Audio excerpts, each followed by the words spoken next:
comment ça va today? Aujourd'hui, on se retrouve pour un tout nouvel épisode du podcast et on va parler de mon parcours scolaire. C'est une question qu'on me pose régulièrement. Yona, t'avais quelle note au lycée, au collège? Yona, t'as fait quel parcours? Comment t'as réussi à entrer en médecine? Qu'est-ce que tu as fait? Qu'est-ce que tu as choisi, par exemple, comme spécialité au bac pour faire médecine? Qu'est-ce que tu nous conseilles? Qu'est-ce que tu ne conseilles pas? Est-ce que tu étais une bonne élève? Est-ce que tu n'étais pas une bonne élève? Bref, on me pose toujours ce genre de questions. Donc, j'ai décidé de vous faire un petit podcast sur mon parcours scolaire. Cependant, avant toute chose, il est l'heure, il est temps de faire un hommage à une personne génialissime. J'ai nommé Léa. Oui, tu m'entends Léa, puisque c'est toi qui montes le podcast.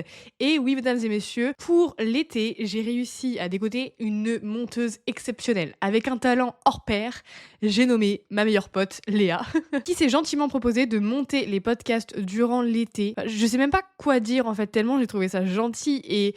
Enfin, genre, c'est vraiment un signe d'amitié de ouf pour moi. Et en plus, mais ça m'enlève une épine du pied, si vous saviez. Parce que faire le podcast, c'est une chose, mais le monter, c'en est une autre et ça prend pas mal de temps et ça demande toute une organisation. Et j'avoue qu'avec les révisions des EDN, c'est un petit peu compliqué pour moi de m'organiser et de trouver le temps de tout faire. Donc, juste de déléguer le montage du podcast à quelqu'un, ça me fait trop du bien. Et que ma meilleure pote m'ait proposé de le monter pour moi, mais ça me fait trop plaisir. Donc vraiment, merci. Et je vous demande d'accueillir bien chaleureusement notre nouvelle monteuse, Léla Street. Et ouais.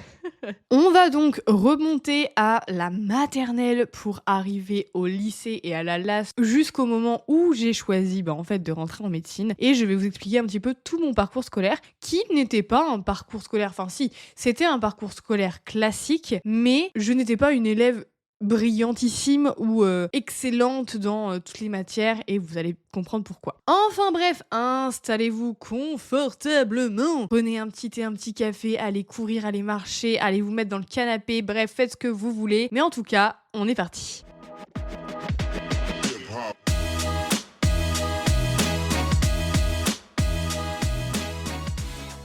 Alors, commençons par le commencement, aka la maternelle. Alors, j'ai pas énormément de choses à dire sur la maternelle, étant donné que forcément, je m'en souviens très peu. Je sais que je faisais des dessins, que je collais des gommettes, que ma maîtresse me lisait des livres, mais à part ça, je me souviens pas de grand chose. Donc bon, la maternelle, franchement, j'ai pas énormément de choses à dire. Ça s'est passé comme une maternelle classique, quoi. À cette époque-là, tout allait bien en termes d'amitié, parce que du coup, je vais faire quand même un petit parallèle avec l'amitié. À cette époque-là, voilà, tout allait bien. J'avais quelques potes et tout. Bref, la maternelle, tout s'est très bien passé. Arrive le CP où ça se passe plutôt bien. J'ai quelques difficultés pour apprendre à lire et je confonds quelques lettres et quelques mots, tout ça. Je soupçonne toujours, actuellement, d'avoir des petits traits de dyslexie. Je ne sais pas si je suis dyslexique, mais d'avoir des traits de dyslexie. Mais personne ne m'a jamais fait passer de test ou ne m'a jamais orienté vers ça. Donc voilà. Je ne sais pas quoi dire de plus, mais voilà. J'avais des petites difficultés en termes de lecture et en termes d'orthographe. Donc passe le CP, passe le CE1, le CE2, le CM1. Sur ces périodes-là, ça allait plutôt bien. Enfin, j'étais pas incroyable, une élève génialissime, mais j'étais une élève qui avait des notes convenables. Je sais même pas s'il y avait des notes. Je crois qu'on validait des acquis. Genre il y avait des acquis et des non acquis. Il y avait peut-être quelques notes. Enfin, je me souviens plus vraiment de tout ça. Mais si, je crois qu'il y avait des notes. Mais bref, voilà, j'avais des notes globalement moyennes et je validais la plupart des choses qu'il fallait valider. J'avais des non acquis, des acquis, mais bon, ça allait quoi, c'était pas non plus incroyable. Au niveau des amis, là, c'était beaucoup plus fluctuant. Il y avait des moments où j'avais des amitiés et d'autres moments où j'en avais pas, parce que comme je vous l'ai déjà dit, j'étais une enfant à cette époque-là qui avait pas mal d'imagination. Je disais que je parlais aux fantômes, que je voyais des fantômes, nanana, bref, tout un tas de petites choses qui font que forcément les autres parfois me rejetaient et parfois on m'aimait bien, parfois on m'aimait pas. Bref, c'était une période un peu compliquée parce que parfois j'étais quand même solo. Je rigole, mais c'est triste. J'étais solo sous le préau et j'attendais en fait que le temps passe parce que même les profs me traiter de menteuse. Enfin, vraiment, c'était assez compliqué quand même d'un point de vue intégration sociale à cette époque-là. J'ai quelques flashbacks de moi dans la cour de récréation ou de moi sous le préau ou de moi à la cantine. Je me souviens, un jour, je suis rentrée dans la cantine et il y a une adulte qui a dit à une autre adulte « Non mais regarde, elle, c'est une grosse menteuse. Elle a dit ça. » Et moi, ça m'a choc-barre. J'étais en mode « Mais comment ça, je suis une menteuse, frère? Qu'est-ce que tu me baragouines ?» Et bref, ça m'avait choc-barre de ouf. Tout ça parce qu'en fait, je disais que je voyais les fantômes alors que je les voyais pas. Après, c'est vrai que je disais que je les voyais. Genre, je maintenais ma position malgré le fait que je les voyais pas. Mais bon, j'étais une enfant, quoi. On va pas non plus en faire un épilogue. Donc, à cette époque-là, au niveau des cours, ça allait. Voilà, j'avais des petites difficultés. Mais mes difficultés ont réellement augmenté à partir du CM2. Elles se sont vraiment révélées à partir de ce moment-là. Où j'avais, mais alors, des difficultés en termes de dictée et en termes de mathématiques. Donc, vraiment français, maths. Mais c'était un enfer. Je me souviens, en dictée, je me tapais des zéros. Voilà, j'avais des zéros à chaque fois que je faisais des dictées. Je comprenais pas comment on conjuguait les verbes, je comprenais pas comment on accordait les verbes, les temps, bref, je comprenais rien du tout. J'étais en mode mais qu'est-ce que c'est que ça? Je faisais des fautes d'orthographe, des fautes de grammaire, des fautes de conjugaison, bref, c'était un enfer. Et donc du coup, j'ai fait du soutien scolaire pendant 6 mois où on réapprenait avec mon professeur. Je me souviens très bien de ce professeur, c'était Monsieur Lecomte. Il était incroyable. Il y avait des gens qui le détestaient, il y avait des gens qui l'adoraient. Moi, franchement, je l'ai grave kiffé. Il était vraiment bien comme prof. Et c'est lui qui m'a appris le français finalement parce que, enfin, les autres profs m'avaient appris le français aussi, mais c'est lui qui a compris que j'avais des difficultés et qui m'a aidé. Et du coup, je m'en souviendrai longtemps, je pense. Bah, toute ma vie, en fait. et en fait, il m'expliquait ce que je comprenais pas et tout ça. Et au fur et à mesure du temps, j'ai jamais eu des notes incroyables en dictée, mais je commençais à comprendre, en fait, comment fallait accorder les verbes et tout ça. D'ailleurs, vous le voyez peut-être dans mes stories, mais parfois, je fais des fautes d'orthographe, de grammaire ou de conjugaison. Donc voilà, je suis désolée, je suis sorry, j'en fais pas exprès. Mais c'est parce que je sais pas comment ça s'écrit, en fait. J'arrive pas à savoir. Et donc, du coup, il m'a quand même grave aidé. Pareil en mathématiques, j'étais pas du tout une élève forte en mathématiques. En fait, à chaque fois qu'il y avait un problème, je comprenais pas le problème et je réfléchissais toujours de la même façon. J'arrivais devant le problème, je comprenais pas le problème et en gros, admettons, on avait, je sais pas, une demi-heure pour le résoudre. Pendant les 15-20 premières minutes, je butais sur le problème. Je comprenais pas. J'étais là, mais je comprends pas. Attends, le gars, il a 7 pièces, il en donne 2. Il reste combien de pièces? Je pense que c'était un peu plus compliqué que ça, quand même. Et vraiment, j'étais en mode, putain, je comprends pas, ça m'énerve. Et j'allais voir le prof, et en fait, le prof, je sais pas comment il faisait avec moi, mais il a compris comment je fonctionnais, et en gros, il me disait un mot ou une phrase, et c'était un déclencheur. Genre vraiment, j'étais en mode oh, mais bien sûr que oui, c'est tellement logique, voyons, mais c'est évident, alors que de moi-même je le trouvais pas. Et après, du coup, je faisais mes calculs et tout ça. Je pense vraiment que j'ai des troubles dyslexiques parce que pareil, calculer, je sais pas le faire. Tu me demandes, par exemple, des fois on joue à la belote ou au tarot avec chez mes parents et tout ça, et en gros, faut compter les points. Donc compter les points, ça va, genre compter les points des cartes de tarot, ça va. Mais après, en gros, faut les écrire sur une feuille pour pouvoir savoir qui est le premier, qui est le dernier, comment on en est au niveau des points. Et donc, faut additionner des chiffres compliqués à des chiffres compliqués. Par exemple, pour moi, c'est des chiffres compliqués. Il va falloir faire 237 plus 86. Et ça, là, maintenant, tout de suite, vous me demandez 237 plus 86, je vais avoir énormément de mal à trouver la solution. Ça va me prendre à peu près peut-être 5 minutes, hein, peut-être un petit peu moins, mais ça va vraiment me prendre du temps. Il va falloir que je décompose 237, que j'enlève 7 et que je retienne 7. Il va falloir que je décompose 86 et que je me dise, d'accord, c'est 50, c'est 30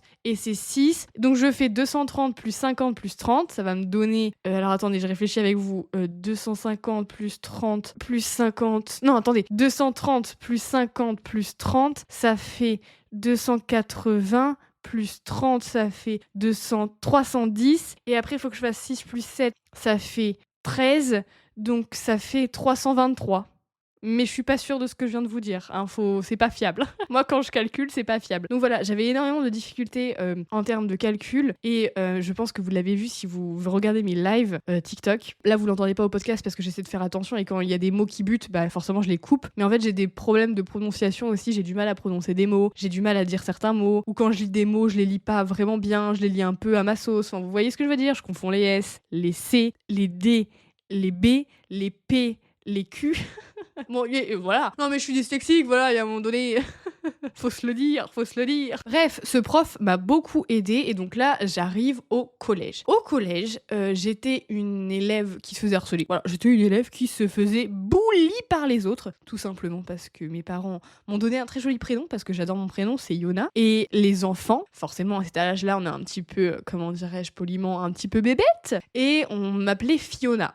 Cependant, si vous faites un petit chemin dans votre tête, à qui est associé Fiona? Le prénom Fiona est associé à la femme de Shrek. Et malheureusement pour moi, voilà, pas de chance, pas de cul, j'avais les oreilles décollées. Et donc Shrek a les oreilles vraiment quand même assez décollées, enfin il a les oreilles vraiment assez droites. Donc voilà, il en faut peu pour faire le rapprochement entre moi et Fiona. Et en fait, voilà, je me faisais bully, les gens m'harcelaient et tout ça, donc c'était une période assez compliquée. Et ça, j'en reviendrai, j'en ferai un podcast si vous voulez, si ça vous intéresse sur mon harcèlement. Mais c'était une période assez compliquée, ce qui fait que en termes de notes, j'étais pas super forte, mais j'étais pas non plus, comment dirais-je, en difficulté plus que ça. On va dire que j'avais, je sais pas moi, autour de 13. Non, je crois au lycée, au collège, pardon, ça allait encore. J'avais peut-être 14, un truc comme ça de moyenne. Donc en fait, c'est plutôt bien en fait, je dis de la merde. Parce qu'en vrai, ça va, oui, c'est même très bien, 14.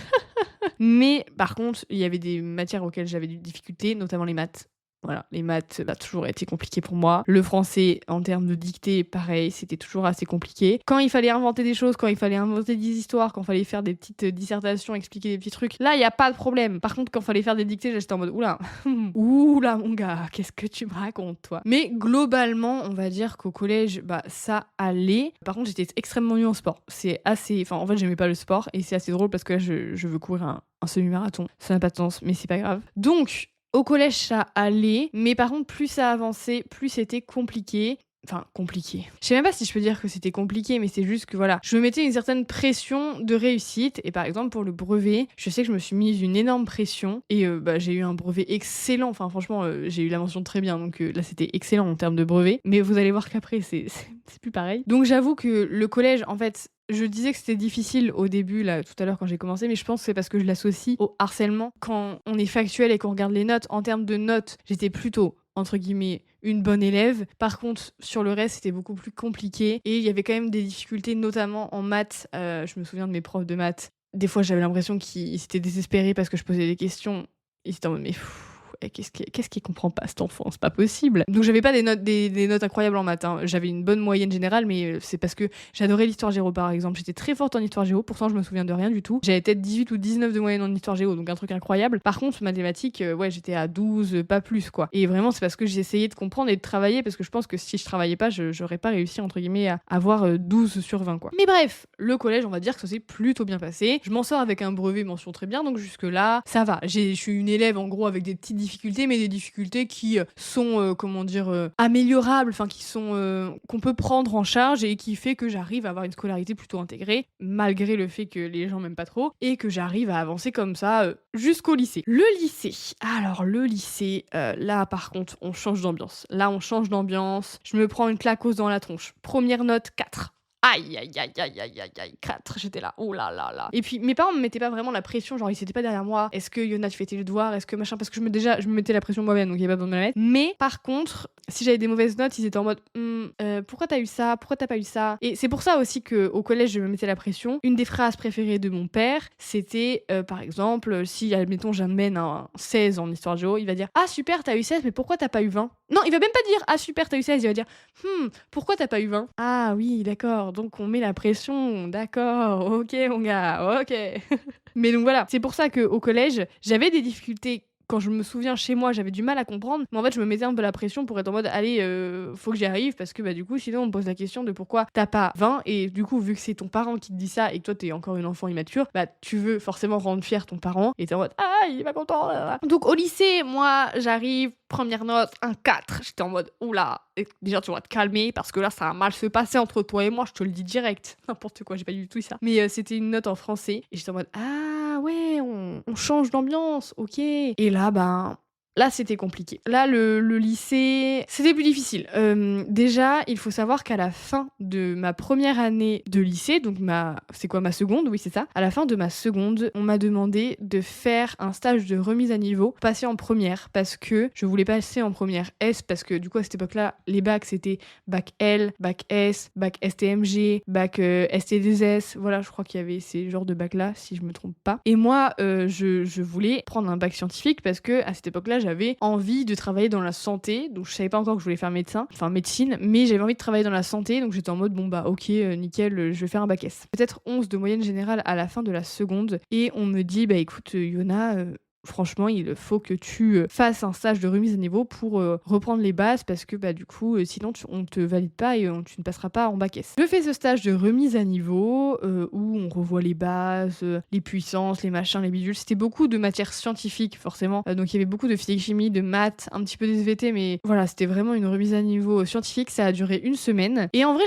ça m'a aidé parce que j'ai appris des choses et j'ai compris certaines choses durant ce petit stage d'une semaine à la fin des cours. Et après bah voilà, c'était c'était les vacances d'été, je suis arrivée en première. En première, je me retrouve avec Léa, la fameuse meilleure amie, monteuse, on ne sait pas trop. On ne sait pas trop quel rôle elle a. Elle enfile différentes casquettes en fonction des situations. Mais en tout cas, je rejoins cette fameuse Léa parce que du coup, en seconde, on n'était pas ensemble. Donc, ça avait créé une petite distance entre nous. Mais bref, peu importe. Je la rejoins en première et merci.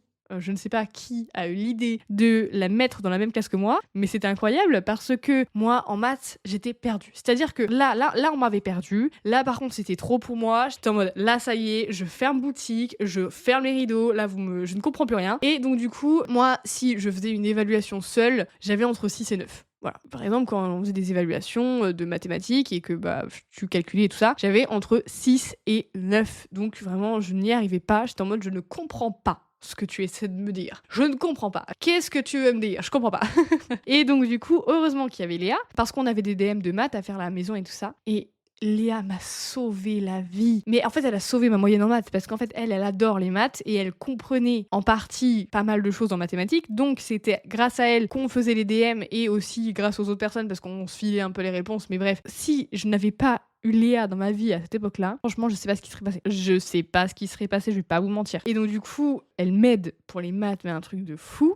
Physique, chimie, je sais pas pour quelle raison je choisis en seconde l'option physique, chimie en terminale, en première. Quelle idée? Je ne sais pas. Me demandez pas pourquoi. Je ne sais pas. Et je choisis cette option et je m'en sors avec peut-être 11 de moyenne générale en physique, chimie. C'était pas incroyable, mais c'était un peu mieux que les maths. Par contre, pareil, la SVT, je faisais des hors-sujets sur hors-sujets. Parce qu'en gros, on avait un sujet, vous voyez, genre on avait, je sais pas moi, elle nous disait une phrase en mode comment se reproduisent les hommes, je dis n'importe quoi, et veuillez cibler nanana. Sauf que moi, en fait, je parlais trop. Donc quand je rédigeais, je parlais trop et je faisais des hors-sujets parce que je ne répondais pas spécifiquement à la question et je voulais en fait raconter un peu tout mon cours. Et donc du coup, je parlais trop. Donc en fait, à chaque fois, quand elle me rendait ma copie de SVT, c'était genre un 9, un 10, un 11. En gros, c'était entre 9 et 12 et à chaque fois, c'était écrit hors-sujet, hors-sujet.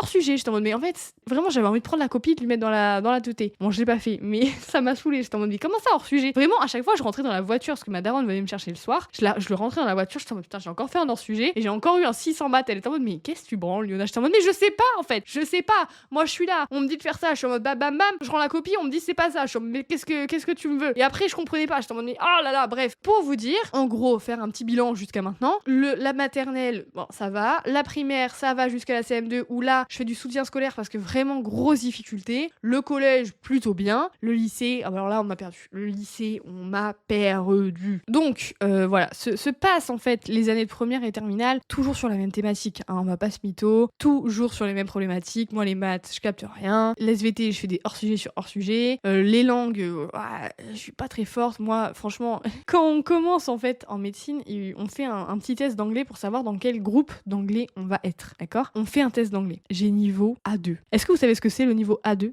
Non, vous savez pas? J'ai le niveau d'un élève de CM2 en anglais. Donc voilà, des fois il y a des abonnés qui m'envoient des petits réels et tout en anglais et elles sont trop choues parce que elles savent que je suis une brêle en anglais et donc du coup elles me font la traduction parce que je capte R. Bah après, si c'est un réel qui voilà est explicite, je vais comprendre. Mais si vraiment faut un peu comprendre la phrase pour comprendre le réel, moi faut me traduire, hein. Vraiment je comprends rien. Donc les langues c'était assez difficile et le français, bon écoutez le français, c'était pas facile, c'était pas difficile. Voilà, en gros, en moyenne générale, j'avais entre 11 et 12. Voilà, on va pas commencer à se faire des trucs de ouf, j'avais entre 11 et 12. Le bac blanc arrive, mais vous saviez qu'à ce moment-là, c'était l'époque du Covid, donc c'était un peu compliqué. On a un bac blanc, je fais mon bac blanc de maths, j'ai 9. AI 9 coef, je sais pas combien. Bon, forcément, ça n'a pas compté dans le bac puisque je n'ai pas passé le bac étant donné que c'était l'année du Covid. Et oui, je fais partie de ces élus qui n'ont pas passé le bac. Et d'un côté, parfois je me demande si je l'aurais eu. Je me demande si j'avais passé mon bac, est-ce que je l'aurais eu? Je suis pas sûre. Ou alors je pense que je l'aurais eu au ras des pâquerettes, genre à 10 ou mention assez bien maximum, vraiment maximum. Parce que j'avais choisi des spé scientifiques, mais j'étais très nulle en spé scientifique, donc c'était compliqué quoi. Au bac blanc, j'ai eu 9 en maths, je crois que j'ai eu genre 11 ou 10 et demi en physique chimie. SVT, roulement de tambour à votre avis? Hors sujet! Wouhou! Eh oui, bien sûr, mais bien sûr. Donc j'étais en mode aïe, ça part mal là le bac là, comment on va faire? Comment on va faire cette histoire? Et Covid, le ministre à l'époque, le ministre de l'éducation de l'époque, je ne sais plus qui c'est? Je ne l'ai plus. J'avais son prénom et son nom en tête, là je ne l'ai plus. Mais il nous dit, mesdames, messieurs, les Français, le bac sera sur contrôle continu. Et là j'étais en mode, mais banger, parce que j'aurais jamais eu mon bac, c'est pas possible. Non, en vrai, je pense que je l'aurais eu, mais je l'aurais eu au ras des pâquerettes. Donc, la Covid. Donc, juste avant ma LAS, Covid. On reste enfermé chez nous, on continue à faire des cours en visio, mais moi, le décrochage scolaire total. Moi, je me levais à midi, je passais ma journée dans mon lit. Quand on avait cours à 8h, juste j'allumais mon PC, je mettais la visio, mais je me rendormais. Je répondais oui quand on m'appelait, mais c'était vraiment n'importe quoi. Les mathématiques, la prof nous donnait en gros des maths à faire. Et en fait, un truc qu'il faut pas faire. J'ai une pote qui m'a donné le livre de maths corrigé. Des fois, la prof est demandée alors quelle est la réponse de cette question et tout ça. Et moi, je mettais la réponse en mode non, t'inquiète, j'ai trouvé. Je l'avais pas trouvé, j'avais juste regardé sur le livre quelle était la correction et tout. Et la prof de maths, elle était en mode ah mais dis donc Yona, c'est bien, tu t'améliores. Ah mais dis donc le Covid pour toi, franchement c'est bien, il te fait de l'effet. Enfin genre ça marche bien et tout. J'étais en mode mais madame, j'ai juste la correction. Moi, peut-être qu'elle avait compris que c'était de l'humour, je ne sais pas. Bref, voilà, décrochage scolaire complet pour la yo-yo et c'était assez compliqué. Petit bilan sur mon parcours scolaire. Comme vous pouvez le constater, je suis à l'aube de ma 6e année de médecine, mais si je dois conclure en fait et si je dois vous faire un petit bilan, c'est que c'est pas parce qu'on a des difficultés, c'est pas parce qu'on n'est pas une élève parfaite, c'est pas parce qu'on est une élève justement avec ses particularités, avec des difficultés de calcul, avec des difficultés en français, qu'on peut pas faire médecine et qu'on peut pas y arriver parce que j'ai fait médecine et j'ai réussi et je suis quand même très fière de moi pour ça, parce que c'est pas forcément évident pour moi, parce que ça demande quand même pas mal de choses et de concentration, il y a quand même beaucoup de mots compliqués, il y avait quand même des statistiques, alors chose bien pour moi, c'est que j'adore les statistiques. C'est le seul chapitre de mathématiques que j'aime bien, les statistiques j'aime bien et forcément les biostats ça me plaisait. La biophysique c'était beaucoup plus compliqué pour moi mais à force d'en faire commencer à un peu comprendre le truc. Donc voilà, genre je suis quand même contente d'avoir réussi à rentrer en médecine malgré mes difficultés, malgré le fait que j'ai été une personne qui à des moments avait de très bonnes notes et était très bonne élève et à d'autres moments avait beaucoup plus de difficultés, avait besoin de soutien, notamment en CM2 et notamment pendant la période de lycée où là c'était beaucoup plus complexe pour moi et où j'avais vraiment besoin. J'ai eu quand même 2 fois du soutien dans ma vie, une fois en CM2, une fois à la fin de ma seconde où j'ai eu des remises à niveau, j'avais des difficultés, les profs quand même essayaient de m'expliquer les choses mais j'avais quand même du mal, notamment dans les matières scientifiques et j'ai quand même choisi un bac S. Donc ce que je veux vous dire c'est qu'il n'y a pas besoin d'être une élite pour aller en médecine, il n'y a pas besoin d'avoir 18 de moyenne, il n'y a pas besoin d'être ultra intelligent. C'est pas grave d'avoir des difficultés et de parfois ne pas savoir comment faire certaines choses et ne pas être très bon dans certaines matières. En fait, le principal, c'est juste que il faut se dire, vas-y, est-ce que j'ai envie, oui, non? Est-ce que j'ai vraiment envie de m'investir dans ce parcours et tout ça? Et je pense que beaucoup de personnes peuvent réussir médecine. Après, c'est juste une question de peut-être de quantité de travail ou de façon de travailler ou de trouver sa méthode ou tout un autre truc. Après, j'étais pas une personne qui travaillait, enfin je travaillais quand même, mais je pense qu'il y avait des personnes qui travaillaient plus que moi. Et voilà, bref, quoi qu'il en soit, malgré mes difficultés quand même au lycée qui étaient assez notables, notamment dans les matières scientifiques, et mes difficultés parfois d'apprentissage et mes difficultés de prononciation, mes difficultés de calcul, j'ai réussi à rentrer en médecine. Donc ce que je voulais transmettre à travers ce podcast, c'était le fait que c'est pas parce que vous avez parfois un petit peu du mal à l'école, c'est pas parce que vous n'avez, entre guillemets, je vais mettre vraiment des gros guillemets à ce que je suis en train de dire, mais parce que vous n'avez que 11 entre guillemets de moyenne, que vous ne pouvez pas réussir médecine, j'en suis la preuve vivante. Donc vraiment croyez en vous, croyez en vos capacités, même si parfois vous avez des difficultés, c'est pas grave, vous pouvez en être capable. Si vraiment c'est quelque chose qui vous tient à cœur, je suis sûre que vous pouvez y arriver et vous allez peut-être mettre plus de temps que les autres, mais c'est pas grave, le principal c'est de faire de votre mieux. Et aussi, pour terminer ce podcast, j'aimerais dire que la médecine, on la met sur un piédestal comme si c'était un goal ultime à atteindre, alors qu'en fait on peut être épanoui dans tout un tas d'autres métiers. Moi je sais que je kifferais être nounou, je kifferais être famille d'accueil, je kifferais travailler avec les enfants et peut-être qu'un jour j'arrêterai mon job, mon métier de psychiatre si j'arrive à être psychiatre pour faire autre chose en fait. C'est pas parce qu'une fois qu'on est médecin ou qu'on veut devenir médecin que ça y est, une fois qu'on l'est, on doit le rester à vie. Et c'est pas parce qu'on n'arrive pas par exemple à rentrer en médecine que notre vie est détruite. Vous voyez ce que je veux dire? C'est pas grave, en fait, on peut faire plein de choses et plein de choses formidables dans notre vie. Et le principal, c'est juste d'être heureux. Ou heureuse. Donc voilà, merci d'avoir écouté ce podcast jusqu'au bout. Et moi, je vous dis à dimanche prochain. Portez-vous bien. Ciao!